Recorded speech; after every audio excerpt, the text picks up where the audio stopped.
Hello दोस्तों, welcome back to my channel. अगर आपने अभी तक मेरे चैनल को सब्सक्राइब नहीं किया है तो जल्दी से मेरे चैनल को सब्सक्राइब कर दें। सेकेंड लास्ट एपिसोड की शुरुआत में मिस्टर फू शाओनिंग का हाथ पकड़ने की कोशिश करते हैं, लेकिन शाओनिंग को धोखे से अपना हाथ साइड पर कर लेती है। ये देखकर मिस्टर फू को अच्छा नहीं लगता। शाओनिंग कहती है कि मैं आपकी रिस्पेक्ट करती हूँ तो आपको भी मेरी रिस्पेक्ट करनी चाहिए और मेरी मंगनी हो चुकी है, बहुत जल्द मेरी शादी होने वाली है। मिस्टर फू कहते हैं कि फियांसे से तुम्हारा मतलब यूहेंग है। मिस्टर फू कहते हैं कि जब मेरी तुमसे पहली बार मुलाकात हुई थी और तुमने प्रिंटर मुझे सही करके दिया था, तब मुझे लगा कि तुम अपनी मेहनत से यहाँ पर पहुँची हो, लेकिन तुम तो काफी स्मार्ट हो। तुमने तो आगे निकलने के लिए शॉर्टकट इस्तेमाल किया है। मिस्टर फू कहते हैं कि तुम लोगों की अभी तक शादी नहीं हुई, मैं यूहेंग से कहीं बढ़कर तुम्हें फायदा दे सकता हूँ। ये काफी अच्छी डील है, हम दोनों को जो चाहिए हम वो ले सकते हैं। शाओनिंग कहती है कि पहली बात तो ये कि तुम मेरे क्लाइंट हो, इसीलिए मैं तुम्हारी रिस्पेक्ट करती हूँ। अगर तुम्हें प्लान में कोई मसला है तो मैं उसको तुम्हारे कहने पर चेंज कर सकती हूँ। मैं एक बात तुम्हें क्लियर कर देना चाहती हूँ कि हम दोनों के दरमियान सिर्फ बिजनेस के बारे में बात हो सकती है, लेकिन तुमने भी ये कहा कि मैं यूहेंग का सहारा लेकर यहाँ तक पहुँची हूँ। तुमने न सिर्फ मेरी बल्कि मेरे फियांसे की भी बेइज्जती की है, इसलिए मुझे नहीं लगता कि मुझे तुम्हारी इज्जत करने की कोई जरूरत है। शाओनिंग गुस्से से अपना प्रपोजल प्लान टेबल पर फेंकती है और यहाँ से चली जाती है,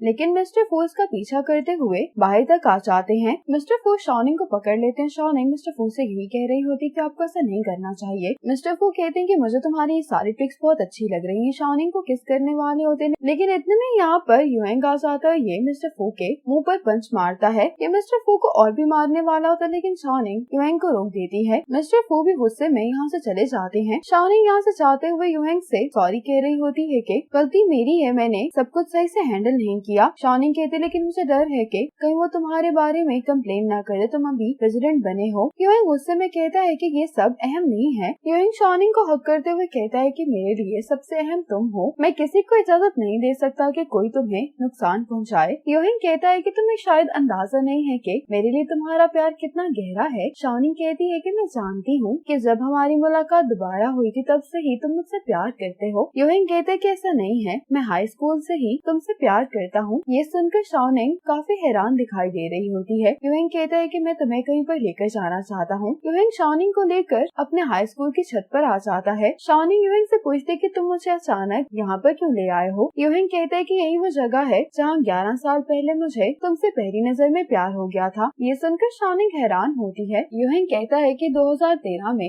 मैंने तुम्हारे लिए बर्थडे का गिफ्ट बनाया था, पर तुम्हें कभी दे नहीं पाया। वो तोहफा क्ले डॉल था। ये सुनकर शाओनिंग सरप्राइज हो जाती है। यूहेंग से कहती कि मुझे लगा कि तुमने ये किसी और के लिए बनाई थी। यूहेंग कहते हैं कि नहीं, तुम्हारे लिए बनाई थी। जब मैं 18 साल का था तब मैंने तुम्हें पहली बार फिजिकल एजुकेशन की क्लास के बाद देखा था। तुम पानी पी रही थी। शाओनिंग मुस्कुराते हुए यूहेंग से कहती है कि अब तुम्हारी बारी है। ये कहकर शाओनिंग चली जाती है। फिर जब मेरे डैड ने खुदकुशी कर ली थी तो उस शाम मैं यहाँ पर आकर बैठ गया। कुछ ही देर बाद तुम यहाँ पर आ गई। वो मेरी जिंदगी का सबसे मुश्किल वक्त था। उस दिन तुमने जो कुछ भी मुझसे कहा था उसने मुझे जिंदगी में आगे बढ़ने की उम्मीद दी। ये सब सुनकर शाओनिंग इमोशनल हो जाती। यूहेंग कहता है कि उसके बाद से मैं तुम्हें नोटिस करने लगा। यूहेंग कहता है कि उसके बाद जब हम सब लोग कॉलेज चले गए तो उस टाइम पर मैं तुम्हें बहुत मिस किया करता था। फिर मैंने फैसला किया कि मैं तुम्हारे पास जाऊंगा। मैं तुम्हारे कॉलेज गया था, लेकिन मुझे आने में देर हो गई क्योंकि उस वक्त तक लूसी चेंग तुमसे अपनी फीलिंग्स कन्फेस कर चुका था। इसके बाद मैं अब्रॉड चला गया। अब्रॉड में भी पढ़ाई के दौरान मैं तुम्हारी पोस्ट देखा करता था। फिर एक दिन तुमने पोस्ट की कि तुम अब रिलेशनशिप में नहीं हो।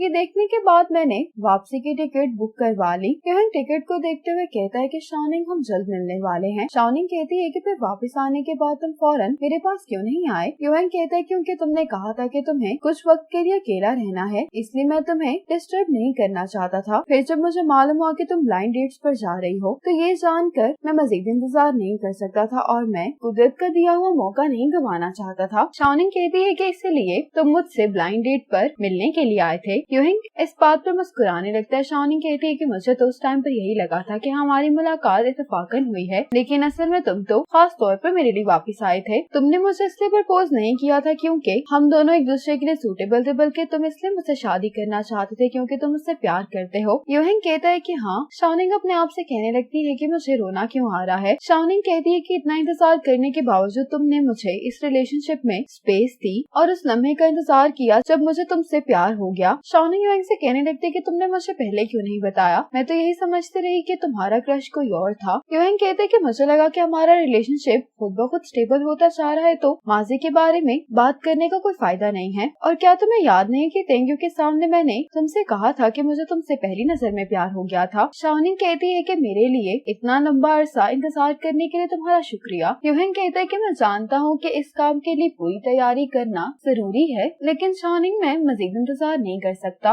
ये कहकर युएंग अपनी पॉकेट से रिंग निकालता है। ये देखकर शाओनिंग रोने लगती है। युएंग कहता है कि मिस शाओनिंग, क्या आप मुझसे शादी करेंगी? शाओनिंग युएंग को हाँ बोल देती है। युएंग अब शाओनिंग को रिंग पहनाता है। युएंग शाओनिंग को हक करता है तो शाओनिंग युएंग को थैंक्स कहती है, मुझे ये बताने के लिए कि कोई ऐसा भी था जो मुझे इतने सालों से पसंद करता है। युएंग शाओनिंग से कहता है कि मैं तुमसे बहुत प्यार करता हूँ। शाओनिंग कहती कि मैं भी। फिर जब ये दोनों वापस जा रहे होते तो युएंग शाओनिंग को बताता है कि पहले मैंने ये प्लान किया था कि मैं तुम्हें वेकेशन पर प्रपोज करूंगा, लेकिन तुम्हें ये सब बताते हुए मुझे रियलाइज हुआ कि मुझे तुम्हें अभी प्रपोज करना चाहिए। शाओनिंग ये सुनकर हंस रही होती है तो युएंग कहता है कि तुम हंस क्यों रही हो? शाओनिंग कहती है कि मैं हंस नहीं रही, बल्कि आज तो मैं बहुत खुश हूँ। इतने में ही शाओनिंग को अपने पुराने क्लासमेट यू की कॉल आ जाती है, जो कि इसको लोन के लिए थैंक्स बोल रहा होता है। शाओनिंग यू से कहने लगती है कि जब हम आखिरी बार मिले थे तो तुम मेरे और युएंग के बारे में कुछ कह रहे थे। यू इसको बताना नहीं चाह रहा होता तो शाओनिंग कहती है कि फ्यूचर लोन्स के लिए मैं तुम्हारी मदद नहीं करूंगी। ये सुनते यू कहता है कि जब मैंने तुम्हें हाई स्कूल में बुली किया था तो मुझे युएंग ने मारा था। शाओनिंग ये सुनकर बहुत हैरान होती है। यू कहता है कि उसने मुझसे ये भी कहा था कि अगर मैंने तुम्हें दोबारा परेशान किया तो वो स्कूल को मेरे खिलाफ रिपोर्ट कर देगा। शाओनिंग युएंग से कहती है कि उस टाइम पर तुम तो बहुत पावरफुल थे। शाओनिंग की ये बात सुनकर यू कहता है कि क्या उस टाइम पर तुम दोनों रिलेशनशिप में थे? युएंग कहता है कि तब तो ऐसा कुछ नहीं था, लेकिन तुम आइंदा मेरी वाइफ को वर्किंग आवर्स में ही कॉल करना। ये कहकर युएंग कॉल बंद कर देता है। आज युएंग और शाओनिंग अपना मैरिज सर्टिफिकेट लेने के लिए आ जाते हैं। इन दोनों की पुरानी तस्वीर देखकर इन दोनों से कहा जाता है कि तुम लोग इस तस्वीर में नेचुरली नहीं मुस्कुरा रहे, इसलिए तुम लोगों को दूसरी पिक्चर ले लेनी चाहिए। अब युएंग और शाओनिंग अपने मैरिज सर्टिफिकेट के लिए तस्वीर खिंचवाने के लिए आ जाते हैं। युएंग और शाओनिंग जब अपना मैरिज सर्टिफिकेट लेकर बाहर आ रहे होते तो शाओनिंग कहती है कि आज का दिन बहुत अहम है, इसलिए हम दोनों तस्वीर लेते हैं साथ में। युएंग कहता है कि एक चीज मिसिंग है, मैं अभी लेकर आता हूँ। युएंग के लेने के लिए चला जाता है। यहाँ पर एक लेडी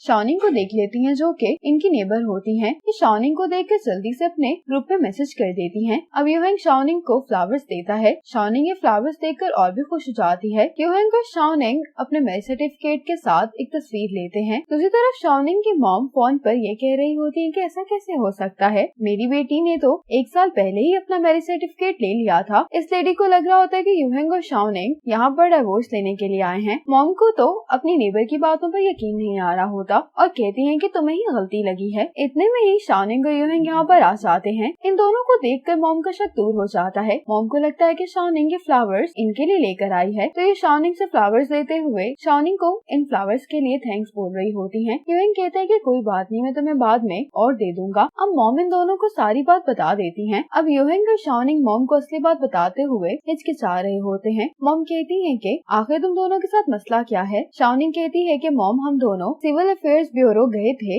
ये सुनकर मॉम डैड बहुत हैरान हो जाते हैं। युएंग और शाओनिंग अब मॉम डैड को अपना मैरिज सर्टिफिकेट दिखाते हैं। युएंग मॉम डैड से सॉरी करता है कि हमें ये बात आपको पहले ही बता देनी चाहिए थी, लेकिन इस टाइम में इतना सब कुछ हुआ कि हमें आपको बताने का मौका ही नहीं मिला। शाओनिंग कहती है कि इस 1 साल में हम दोनों ने एक दूसरे को बहुत अच्छे से जान लिया है। डैड तो ये सुनने के बाद नाराज नहीं होते, लेकिन मॉम कहती है कि अब मेरी बेटी इतनी बड़ी हो गई है कि मुझे कुछ भी करने से पहले वो बताना जरूरी नहीं समझती। शाओनिंग कहती है कि मॉम, मैं जानती हूँ कि मैंने आपको आंटी के सामने काफी एम्बेरस किया है, तो क्यों ना हम लोग हमारे मैरिज सर्टिफिकेट की पिक्चर लेकर डेट चेंज कर देते हैं। लेकिन मॉम तो अभी भी इसी बात को लेकर बहुत अपसेट दिखाई दे रही होती है। ये देखकर युएंग कहता है कि इस गलतफहमी को खत्म करने का एक ही तरीका है, वो ये कि हम जल्द से जल्द अपनी शादी अरेंज करने की कोशिश करते हैं। ये सुनकर मॉम बहुत खुश हो जाती है, कहने लगती हैं कि तुम दोनों शादी कब अरेंज करने वाले हो? शाओनिंग कहती है कि जब हम अपने एनुअल वेकेशन से वापस आ जाएंगे तब हम मैरिज सेरेमनी अरेंज कर लेंगे। मॉम कहती है कि ठीक है। अब युएंग और शाओनिंग वापस घर आकर अपने मैरिज सर्टिफिकेट वाली पिक्चर WeChat पर पोस्ट कर देते हैं। अगली सुबह शाओनिंग जब ऑफिस आती है तो सब लोग शाओनिंग को इसकी शादी के लिए कंग्रेचुलेशंस कह रहे होते हैं। शाओनिंग इन सबको थैंक्स बोलती है। अब सॉफेंग युएंग के पास आता है, कहता है कि अभी मिस्टर फू के असिस्टेंट की मुझे कॉल आई थी कि वो हमारे साथ कॉन्ट्रैक्ट नहीं करने वाला। दूसरी तरफ शाओनिंग भी सिस्टर जिंग से सॉरी कह रही होती है कि मेरी वजह से हमें ये प्रोजेक्ट नहीं मिल सका। सिस्टर चेंग कहती है कि अगर मैं यूहेंग की जगह होती तो मैं उसको बहुत मारने वाली थी। अब सॉफेंग को जब सारी बात का पता चलता है